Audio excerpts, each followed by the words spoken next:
주님 앞에 고백드립니다. 나는 전능하신 아버지 하나님 천지의 창조주를 믿습니다. 나는 그의 위일하신 아들 우리 주 예수 그리스도를 믿습니다. 그는 성령으로 잉태되어 동정녀 마리아에 있으나 하시고 본디오 빌라도에게 고난을 받아 십자가에 못 박혀 죽으시고 장사된 지 사흘 만에 죽은 자 가운데서 다시 살아나셨으며 하늘에 오르셔 전능하신 아버지 하나님 편에 앉아 계시다가 거기로부터 살아있는 자와 죽은 자를 심판하러 오십니다. 나는 성령을 믿으며 거룩한 공교회와 성도의 교제와 죄를 용서받는 것과 몸의 부활과 영생을 믿습니다. 아멘. 찬송가 341장입니다. 341장.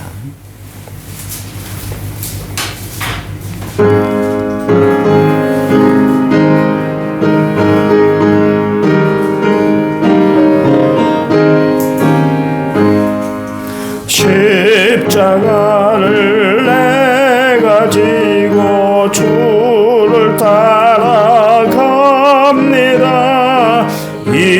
이제부터 예수로만 나의 복에 삼겠네. 세상에서 부귀 영화 모두 잃어버려도 주의 평안 내가 받고 영생 복을 받겠네. 주도 곤욕 당했으니 나도 곤욕 당하리. 세상 사람 간사하나 예수 진실합니다.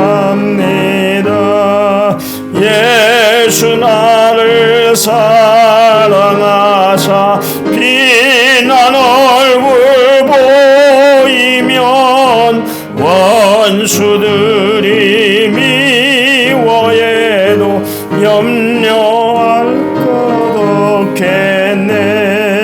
내가 핍박 당할 때에 주의 품에 안기고 세상 고초 당할수록 많은 위로 받겠네.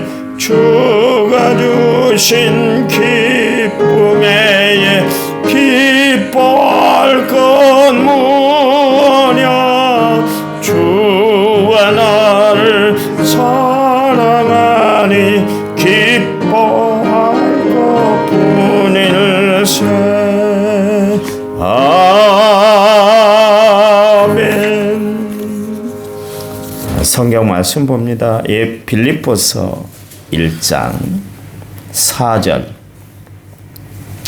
빌립보서 1장 4절이에요. 우리 한 음성으로 같이 읽겠습니다.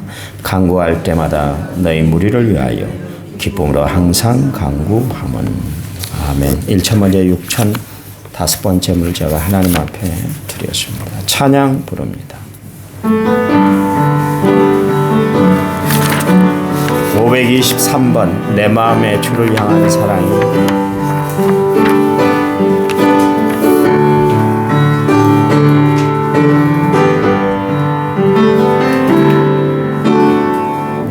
마음의 주를 향한 사랑이 나의 말엔 주가 주신 진리로 나의 눈 떠주소서.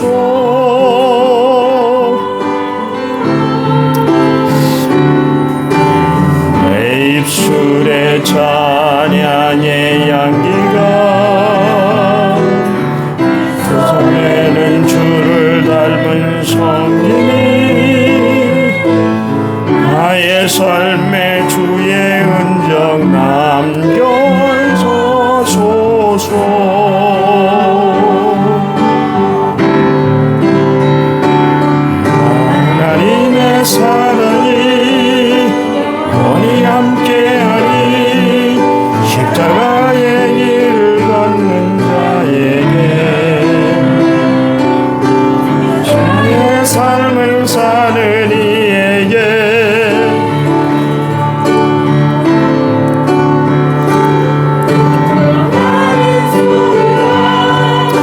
세상 유혹 속에도 주의 신령한 진무가 내리라.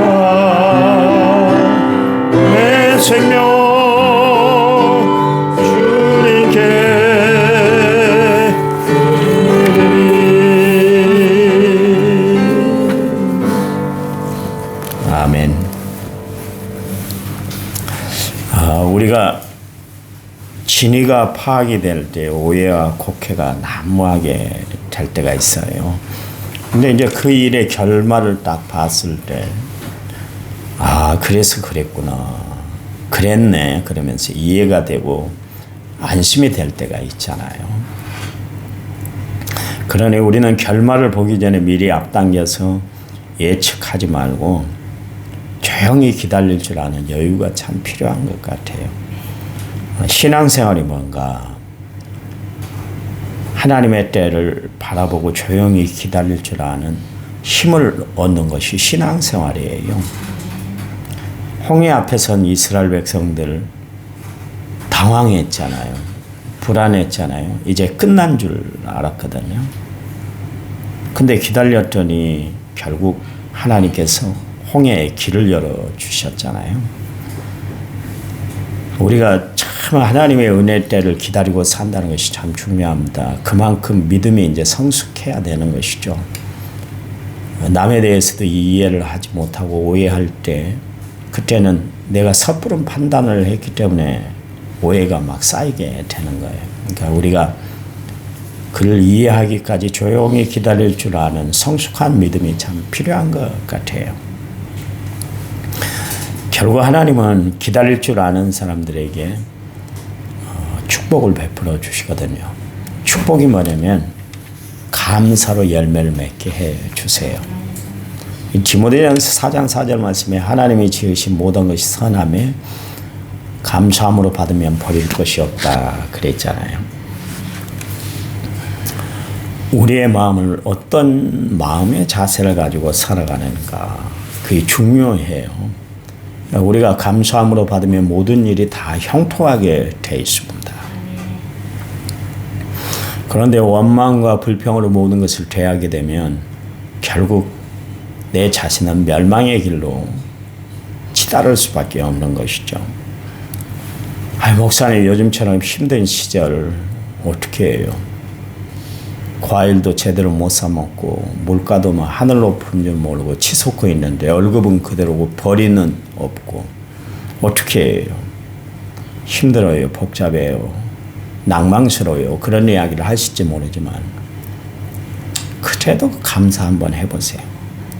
기뻐해 보세요. 사람이 무엇으로 심든지 그대로 거둔다고 그랬잖아요. 원망과 불평을 심으면 이스라엘 백성들, 광야 생활했던 이스라엘 백성들처럼 거둘 것이 없게 되는 거예요. 그런데 감사하면 풍성해지는 줄 믿으시기 바랍니다.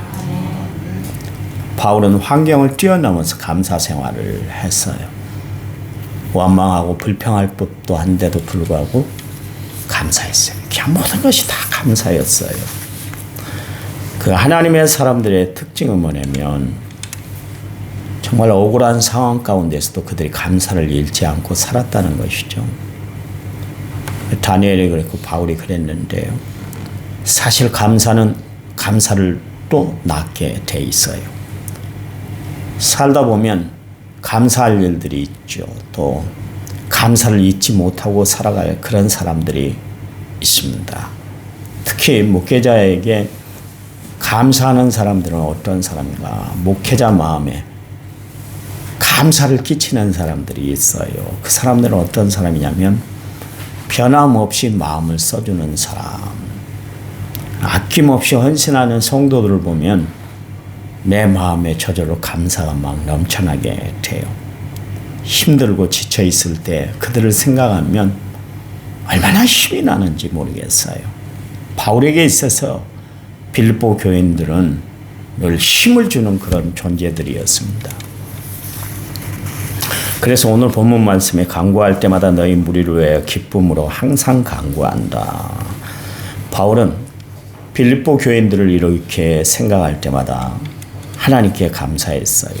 그리고 그 교인들을 위해서 기도하고 간구할 때마다 마음이 막 기뻤어요. 기뻐서 기도가 됐다. 기뻐서 기도.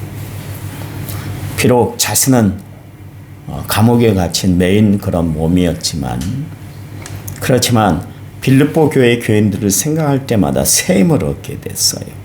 그런 마음에 기쁨이 솟았어요. 엔돌핀이 솟았다 그러니, 다이돌핀이 솟았다 그런 이야기입니다. 왜냐하면 바울에게 그들은 기쁨을 가져다 주는 존재들이었기 때문에 그렇습니다. 바울에게 기쁨을 가져다 주는 교회가 있었고, 바울에게 근심을 안겨다 준 교회가 있었잖아요. 고린도 교회는 바울에게 근심을 안겨다 줬던 교회였습니다. 또 에베소 교회는 결국 믿음이 변해버려서 첫사랑의 믿음을 잃어버린 그런 교회가 되기도 했고요. 그런가 하면 빌립보 교인들은 늘 바울에게 기쁨을 안겨다 주었던 것을 알 수가 있습니다.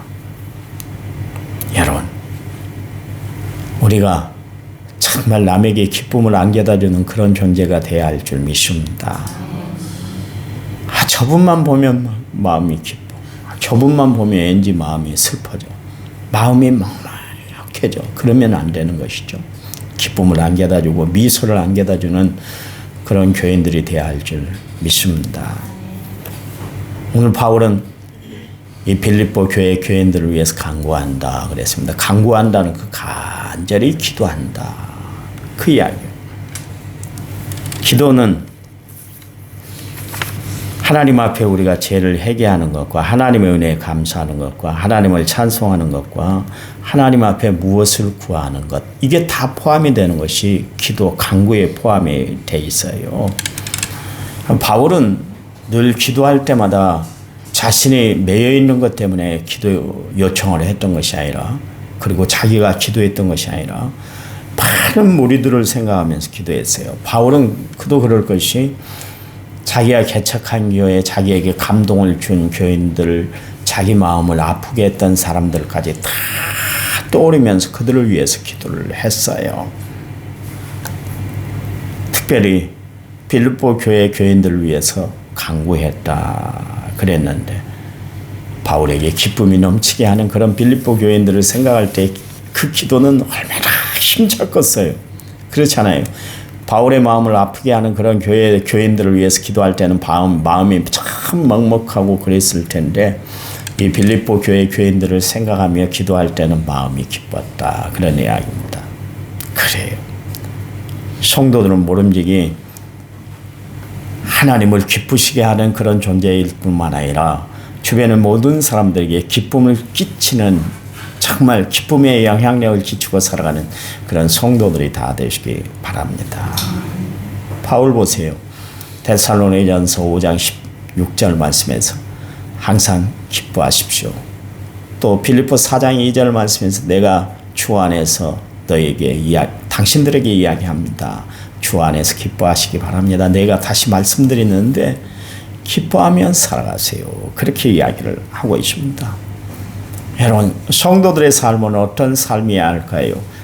기뻐하는 삶이 되시기 바랍니다. 아무리 낙심천만한 일들이 있다 할지라도, 아무리 앞이 캄캄한 일을 당한다 할지라도 하나님 앞에 기뻐하며 사세요.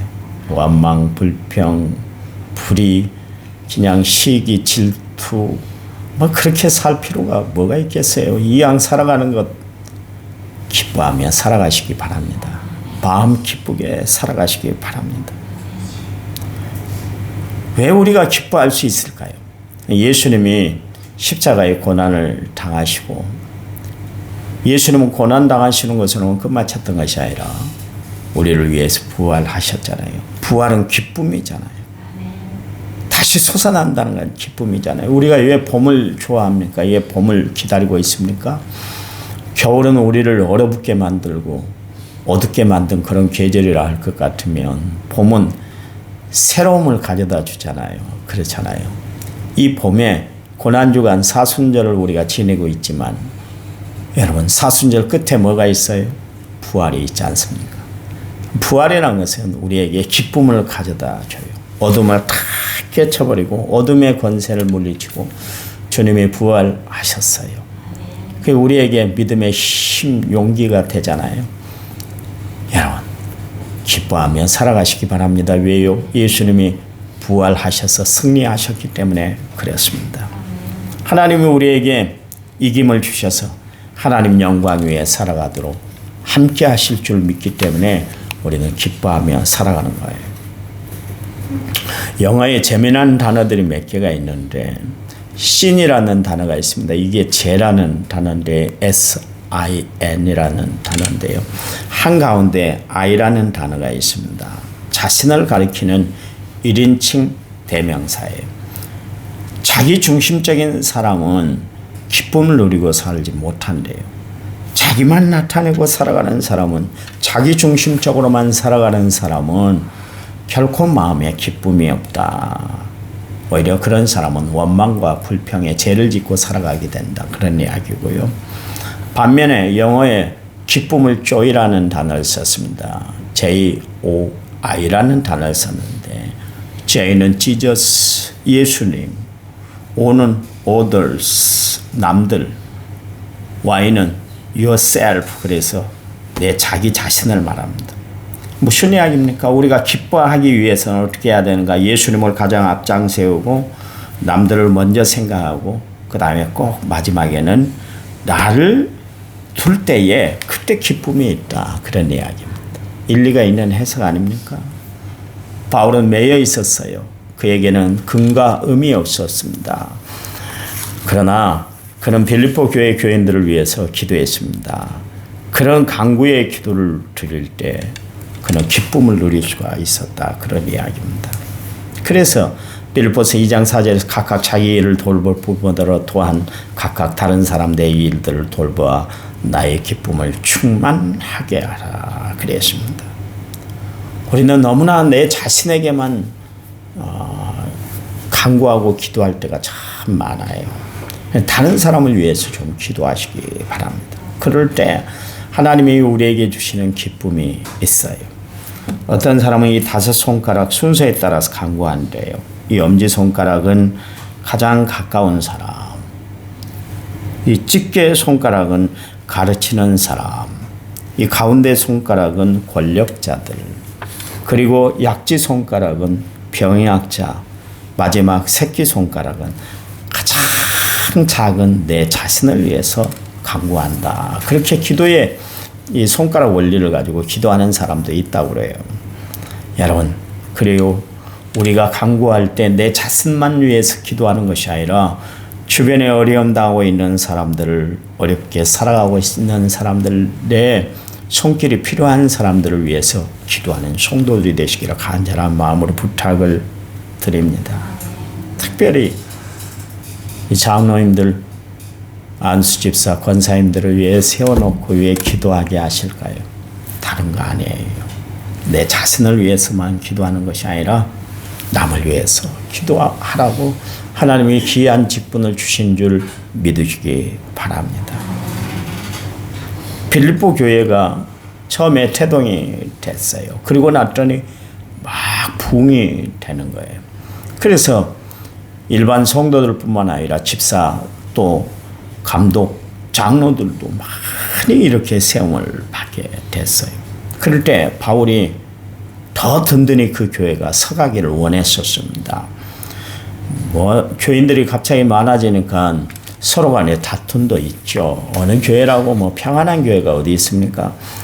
그때에 바울은 그들이 한마음 한뜻 되길 위해서 간절히 기도했는데 그럴 때마다 바울은 기쁨으로 간구를 했다. 그런 이야기입니다. 비록 다툼이 있고 사람들 사이에 균열이 생기고 서로의 파벌이 생기고 그런 교회의 모습을 보이긴 했지만 그래도 바울은 그들을 생각할 때마다 기쁨으로 간구를 하게 되었다. 그런 이야기입니다. 여러분, 그래요. 오늘 우리가 기도할 때 어떻게 기도해야 될까요?